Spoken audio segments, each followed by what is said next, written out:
அஸ்ஸலாமு அலைக்கும் வரஹ்மத்துல்லாஹி வபரக்காத்துஹு. சையதுனா அபுத்தர்தா ரதியல்லாஹு அன்ஹு,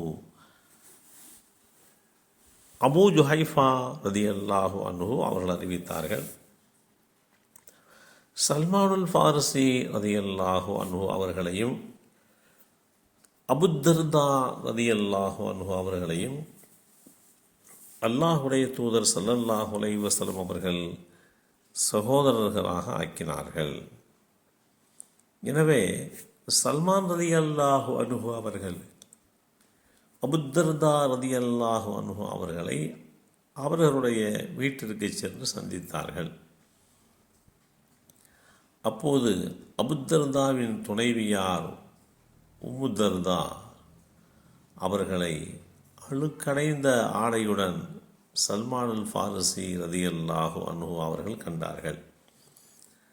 அப்போது சல்மானுல் ஃபாரிசி ரதியல்லாஹு அன்ஹு அவர்கள், உங்களுக்கு என்ன நேர்ந்தது என்று கேட்டார்கள். அதற்கு உம்முத்தர்தா ரதியல்லாஹு அன்ஹா அவர்கள், உங்கள் சகோதரர் அபுத்தர்தாவிற்கு உலகமே தேவையில்லை போலும் என்றார். பிறகு அபுத்தர்தா ரதியல்லாஹு அன்ஹு அவர்கள் வந்து சல்மானுல் ஃபாரிசி ரதியல்லாஹு அன்ஹு அவர்களுக்காக உணவு தயார் செய்தார்கள்.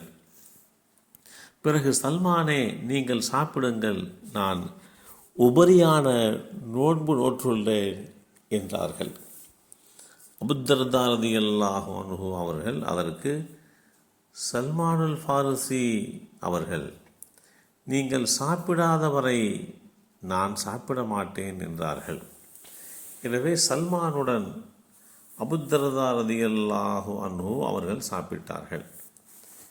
இரவு நேரம் வந்ததும் அபுத்தர்தா ரதியல்லாஹு அன்ஹு அவர்கள் இரவு தொழுகைக்காக வேண்டி நிற்கப் போனார்கள்.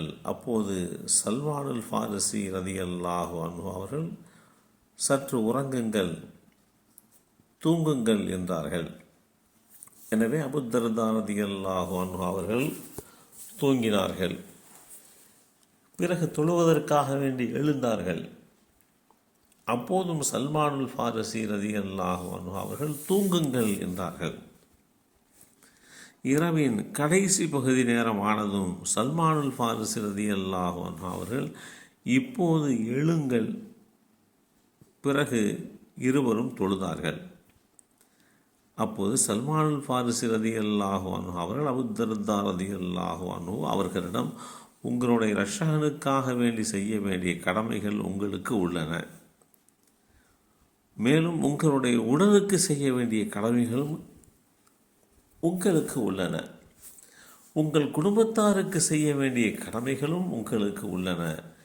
எனவே ஒவ்வொருவருக்கும் அவரவருக்கு சேர வேண்டிய உரிமைகளை வழங்குங்கள் என்று கூறினார்கள்.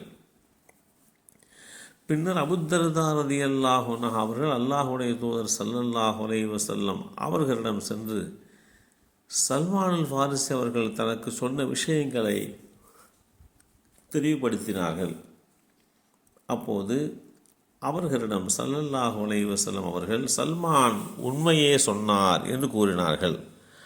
அபு ஜுஹஃபா வஹபுஸ்வா ரதியல்லாஹு அன்ஹு அவர்களுக்கு வஹமுல் ஹைர் என்றும் பெயர் சொல்லப்படுகிறது. இந்த செய்தி ஸஹீஹுல் புகாரியிலே 6139 என்ற எண்ணிலே பதிவு செய்யப்பட்டிருக்கிறது. அபுத்தர்தா ரலியல்லாஹு அன்ஹு அவர்கள் உலக பற்றற்ற வாழ்க்கைக்கு ஒரு சிறந்த உதாரணமாக திகழ்ந்தார்கள். அவர்களுடைய உலகப்பற்றின்மையானது ஒரு கட்டத்தில் அல்லாஹுடைய தூதர் ஸல்லல்லாஹு அலைஹி வஸல்லம் அவர்களிடம் முறையிடும் அளவிற்கு சென்றது. இதன் மூலம் இஸ்லாம் வாழ்வில் ஒரு சமநிலையை வலியுறுத்துகிறது என்பது அந்த கட்டத்திலே உணர்த்தப்பட்டது. இஸ்லாமிய மார்க்கத்தை தழுவியதற்கு பிறகு உஹது போன்ற தற்காப்பு யுத்தங்களிலே, ஆரம்பகால முக்கிய போர்களிலே அவர்கள் கலந்து கொண்டு ஒரு துணிச்சலாக போராளியாக அவர்கள் அந்த யுத்தங்களிலே கலந்து கொண்டார்கள்.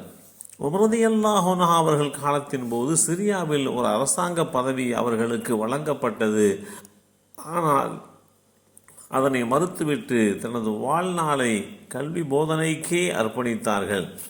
இது மார்க்க அறிவின் மீதும் இஸ்லாமிய பணியின் மீதும் அவர்கள் கொண்டிருந்த அளவற்ற ஈடுபாட்டை காட்டுகிறது. எல்லாம் வல்ல அல்லாஹு தாலா சையதுனா அபூதர்தா ரலியல்லாஹு அன்ஹு அவர்களுடைய வாழ்வியலில் ஒன்றித்து போயிருக்கக்கூடிய விஷயங்களை அறிந்து கொண்டு படிப்பினை பெறுகின்ற நல்லோர்களாக நம்மையும் நம் சந்ததிகளையும் ஆக்கி வைப்பானாக. அஸ்ஸலாமு அலைக்கும் வரஹ்மத்துல்லாஹி வபரகாத்துஹு.